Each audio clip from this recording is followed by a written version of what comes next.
السلام علیکم ورحمۃ اللہ وبرکاتہ۔ میں ہوں ہاشم سیفی، آپ دیکھ رہے ہیں LMP میڈیا چینل۔ ناظرین کرام، یکساں سول کوڈ کی بحث کو از سر نو اٹھائے جانے کو ہم سیاسی سازش کا حصہ سمجھتے ہیں۔ یہ مسئلہ صرف مسلمانوں کا نہیں بلکہ تمام ہندوستانیوں کا ہے۔ ہمارا شروع سے یہ موقف رہا ہے کہ ہم 1300 سال سے اس ملک میں اپنے مذہب پر آزادی کے ساتھ عمل کرتے آئے ہیں۔ حکومتیں آتی جاتی رہیں لیکن ہندوستانی اپنے مذہب پر مرتا جیتا رہا۔ اس لیے ہم کسی بھی صورت میں اپنے مذاہب معاملات میں اور عبادات کے طور و طریق سے سمجھوتہ نہیں کریں گے، اور ہم قانون کے دائرے میں رہ کر اپنے مذہبی حقوق کے تحفظ کے لیے ہر ممکن اقدامات کریں گے۔ یکساں سول کوڈ پر اسرار آئین میں دیے گئے بنیادی حقوق سے متصادم سوال مسلمانوں کے پرسنل لا کا نہیں بلکہ ملک کے سیکولر آئین کو اپنی حالت پر باقی رکھنے کا ہے۔ ہمارا پرسنل لا قرآن و سنت پر مبنی ہے، جس میں قیامت تک کوئی ترمیم نہیں ہو سکتی۔ ایسا کہہ کر ہم کوئی غیر آئین بات نہیں کر رہے ہیں، بلکہ سیکولر آئین کی دفعہ 25 نے ہمیں اس کی آزادی دی ہے کہ یکساں سول کوڈ مسلمانوں کے لیے ناقابل قبول ہے اور ملک کی یکجہتی اور سالمیت کے لیے نقصان دہ ہے۔ یونیفارم سول کوڈ شروع ہی سے ایک متنازع مسئلہ رہا ہے۔ ہمارا ملک صدیوں سے کثرت میں وحدت کا مظہر رہا ہے، جس میں مختلف مذہبی و سماجی طبقات اور قبائل کے لوگ اپنے مذہب کی تعلیمات پر عمل کرتے ہوئے امن و یکجہتی کے ساتھ رہتے آئے ہیں۔ سب کو نہ صرف مذہبی آزادی حاصل رہی ہے بلکہ بہت سی چیزوں میں عدم یکسانیت کے باوجود ان میں نہ تو کبھی کوئی اختلاف پیدا ہوا اور نہ ہی ان میں سے کسی نے دوسرے کے مذہبی عقائد اور رسم و رواج پر کبھی کوئی اعتراض کیا۔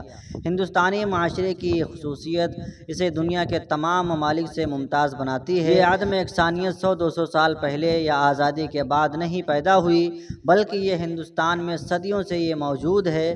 ایسے میں یونیفارم سول کوڈ کے نافذ کا کیا جواز ہو سکتا ہے؟ جب پورے ملک میں سول لا ایک نہیں ہے تو ملک بھر میں ایک فیملی لا لاگو کرنے پر زور کیوں؟ مولانا مدنی نے آخر میں کہا کہ ہم ارباب اقتدار سے صرف یہ کہنا چاہتے ہیں کہ شہریوں پر کسی فیصلے کو تھوپا نہیں جانا چاہیے، بلکہ کوئی بھی فیصلہ لینے سے پہلے اتفاق رائے پیدا کرنے کی کوشش کرنی چاہیے تاکہ وہ فیصلہ سب کے لیے قابل قبول ہو۔ یونیفارم سول کوڈ کے تناظر میں بھی ہمارا یہی کہنا ہے کہ اس پر کوئی فیصلہ لینے سے قبل حکومت ملک کے تمام مذاہب کے پیشوا اور سماجی و قبائلی گروپوں کے نمائندوں سے مشورہ کرنا چاہیے اور انہیں اعتماد میں لیا جانا چاہیے۔ جمہوریت کا یہی تقاضا ہے۔ جمعیت علماء ہند یکساں سول کوڈ کی مخالف ہے کیونکہ یہ آئین میں شہریوں کو دفعہ 25-26 میں دی گئی مذہبی آزادی اور بنیادی حقوق کے سراسر منافی ہے۔ ہندوستان کے دستور میں سیکولرزم کے معنی یہ ہیں کہ ملک کا اپنا کوئی مذہب نہیں ہے، یہ تمام مذاہب کا یکساں احترام کرتا ہے، مذہب کی بنیاد پر کسی کے ساتھ امتیاز نہیں برتا جاتا ہے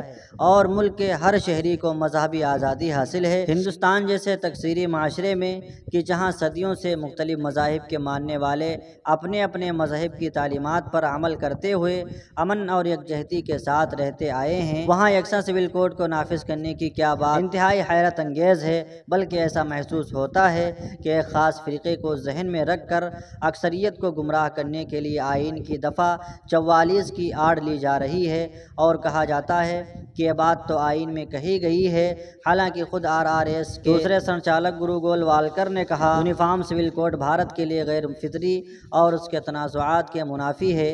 حقیقت یہ ہے کہ یکساں سول کوڈ کی بات رہنما ہدایات کے ضمن میں کہی گئی ہے، وہیں شہریوں کے بنیادی حقوق کی ضمانت آئین میں دی گئی ہے۔ آئین کے باب 3 کے تحت درج بنیادی دفعات میں کسی بھی ادارے کو خواہ وہ پارلیمنٹ ہو یا سپریم کورٹ تبدیلی کا اختیار نہیں ہے۔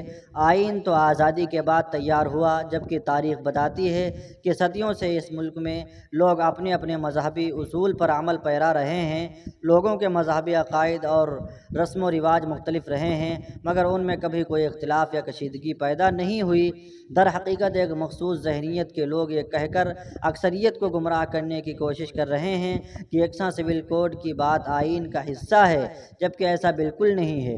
ملک میں قانون و انتظام کی صورتحال کو برقرار رکھنے کے لیے تعزیرات ہند کی دفعات موجود ہیں، ان کے تحت ہی مختلف جرائم کے لیے سزائیں دی جاتی ہیں اور ان کے دائرے میں ملک کے تمام شہری آتے ہیں۔ البتہ ملک کی اقلیتوں، قبائل اور بعض دوسری برادریوں کو مذہبی و سماجی قانون کے تحت آزادی دی گئی ہے، کیونکہ مذہبی، خاندانی و سماجی ضابطوں سے ہی مختلف مذہبی مذہبی برادریوں اور گروپوں کی شناخت وابستہ ہیں، اور یہی ملک کی یکجہتی، سالمیت اور اتحاد کی بنیاد ہے۔ یکساں سول کوڈ نافذ کرنے کا مطالبہ شہریوں کی مذہبی آزادی پر قدغن لگانے کی ایک سوچی سمجھی سازش ہے۔ جمعیت علماء ہند روز اول سے اس سازش کی مخالفت کرتی آئی ہے۔ جمعیت علماء ہند کی مجلس منتظمہ کا یہ اجلاس محسوس کرتا ہے کہ یکساں سول کوڈ پر اصرار شہریوں کی مذہبی آزادی اور آئین کی اصل روح کو ختم کرنے کی سازش کا حصہ ہے، اور آئین میں دیے گئے بنیادی حقوق سے متصادم ہے، مسلمانوں کے لیے ناقابل قبول اور ملک کی یکجہتی اور سالمیت کے لیے نقصان دہ ہے۔